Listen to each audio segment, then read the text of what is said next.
ಕೇಂದ್ರ ಸರ್ಕಾರಿ ನೌಕರರಿಗಾಗಿ ಖಚಿತ ಪಿಂಚಣಿ, ಕುಟುಂಬ ಪಿಂಚಣಿ ಮತ್ತು ಕನಿಷ್ಠ ಪಿಂಚಣಿ ಒದಗಿಸುವ ಏಕೀಕೃತ ಪಿಂಚಣಿ ಯೋಜನೆ ಯುಪಿಎಸ್ಗೆ ಕೇಂದ್ರ ಸಚಿವ ಸಂಪುಟ ನಿನ್ನೆ ಅನುಮೋದನೆ ನೀಡಿದ್ದು, ಕೇಂದ್ರ ಸರ್ಕಾರಿ ನೌಕರರು ಹುಬ್ಬಳ್ಳಿಯಲ್ಲಿಂದು ಹರ್ಷ ವ್ಯಕ್ತಪಡಿಸಿದ್ದಾರೆ.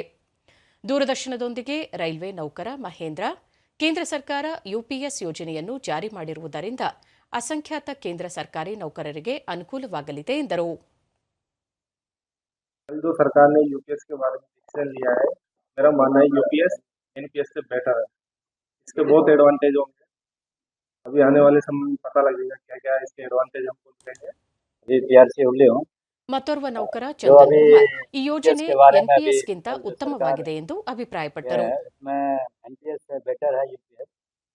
इसमें हमें इंश्योरेंस मिलता है कि हमको पेंशन की व्यवस्था किया गया। एनपीएस में ये व्यवस्था नहीं थी, इसकी वजह से यूपीएस एनपीएस से अच्छा है। ಇನ್ನೋರ್ವ ನೌಕರ ಮೈಕಲ್, ನೌಕರರ ಹಿತದೃಷ್ಟಿಯಿಂದ ಕೇಂದ್ರ ಸರ್ಕಾರ ಉತ್ತಮ ನಿರ್ಧಾರ ಕೈಗೊಂಡಿದೆ ಎಂದು ತಿಳಿಸಿದರು.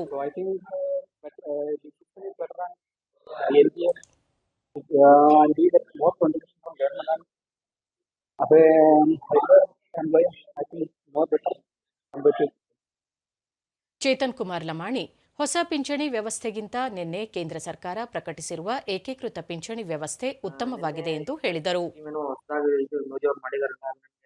ತುಂಬಾ ಹೆಲ್ಪ್ಫುಲ್ ಆಗುತ್ತೆ ಅಂತ ಅನ್ಸುತ್ತೆ. ಇದಕ್ಕಿಂತ ಮುಂಚೆ ನಮಗೆ ಎನ್ಪಿಎಸ್ ಇತ್ತು, ಅದರಲ್ಲಿ ನಮ್ಗೆ ಏನು ಬೆನಿಫಿಟ್ಸ್ ಇರಲಿಲ್ಲ. ಇವಾಗ ಇದು ಮಾಡಿದ್ಮೇಲೆ ನಮ್ಗೆ ಸ್ವಲ್ಪ ಏನೋ ಬೆನಿಫಿಟ್ ಸಿಗುತ್ತೆ ಅಂತ ನಾವು ಅನ್ಕೋತಾ ಇದ್ದೀವಿ. 10 years ನಮ್ದು ಬೇಸಿಕ್ 50% ಮಾಡಿದ್ರಲ್ಲ, ಅದು ಸ್ವಲ್ಪ ಚೆನ್ನಾಗಿ ಅನಿಸ್ತಾ ಇದೆ.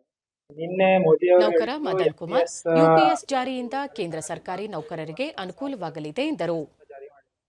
ಅದರಲ್ಲಿ ಏನಾಗುತ್ತೆ, ನಮಗೆ ಈಗ 10,000 ಅಂತ ಅಶ್ಯೂರ್ಡ್ ಪೆನ್ಷನ್ ಸಿಗುತ್ತೆ. 10 years ಆಫ್ಟರ್ 10 years ಅದು ಆಗಿತ್ತಂದ್ರೆ ನಮಗೆ 50% of DA as a pension ಸಿಗುತ್ತೆ. ಮತ್ತೆ ಇದು ಎನ್ಪಿಎಸ್ ಗಿಂತ ಸ್ವಲ್ಪ ನಮಗೆ ರಿಲೀಫ್ ಅಂತ ಆಗಿದ್ದಕ್ಕೆ ನಮಗೆ ತುಂಬಾ ಖುಷಿ ಆಯ್ತು. ಮೋದಿ ಅವರು ಮಾಡಿದ್ದು ತುಂಬಾ ಖುಷಿ ಆಯ್ತು. ಕೆನರಾ ಬ್ಯಾಂಕ್ ನೌಕರ ಅಭಿಷೇಕ್ ಕುಲಕರ್ಣಿ, ಕೇಂದ್ರ ಸರ್ಕಾರ ನಿನ್ನೆ ಪ್ರಕಟಿಸಿರುವ ಯುಪಿಎಸ್ನಿಂದ ನೌಕರರಿಗೆ ಉತ್ತಮ ಪ್ರಯೋಜನ ದೊರೆಯಲಿದೆ ಎಂದು ತಿಳಿಸಿದರು. ಲಾಸ್ಟ್ ಒನ್ ಸ್ಯಾಲರಿ ಏನಿದೆ ಅದರ 50% ಪೆನ್ಷನ್ ಬರುತ್ತೆ ಅಂತ ಹೇಳಿದ್ದಾರೆ. ಹೆಚ್ಚಿನ ಮಾಹಿತಿ ಬರುವುದಿದೆ. ಅದು ಬಂದ ತಕ್ಷಣ ಎಂಪ್ಲಾಯೀಸು ಇದನ್ನ ನೋಡಿಕೊಂಡು ಇದನ್ನ ಆಪ್ಟ್ ಮಾಡಬಹುದು. ಇದು ಒಂದು ಒಳ್ಳೆ ಹೆಜ್ಜೆ ಅಂತ ಅನ್ಬೋದು ಮೋದಿ ಸರ್ಕಾರದಿಂದ.